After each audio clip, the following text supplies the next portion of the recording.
évidemment, comme dans tous les discours, il y a des choses avec lesquelles je me retrouve moins en phase.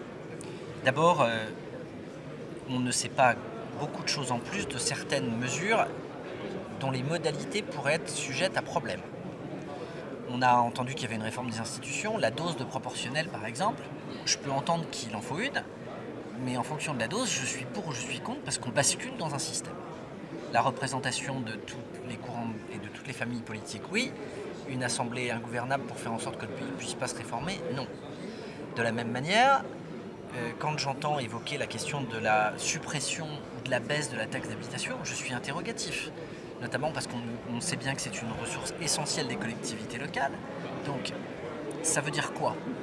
Ça va être remplacé par quoi ? Avec quel dynamisme ? Quand on nous dit qu'il va falloir engager une discussion qui est plus de concertation avec les collectivités locales, mais que tout le monde devra faire des efforts, on parle de quel montant ? Tout ça, si vous voulez, pour moi, ce sont autant de questions sur lesquelles je veux m'efforcer de rester dans une forme de bienveillance, mais j'ai de vraies inquiétudes, à la fois parce qu'on ne sort pas aujourd'hui d'une ambiguïté sur ce que sera la portée ou la nature de ces mesures, et parce que dans le même temps, on aura nous aussi dans quelques semaines, dans quelques mois, à commencer à construire des budgets, à faire des plans pluriannuels d'investissement et donc à avoir la nécessité de pouvoir se projeter.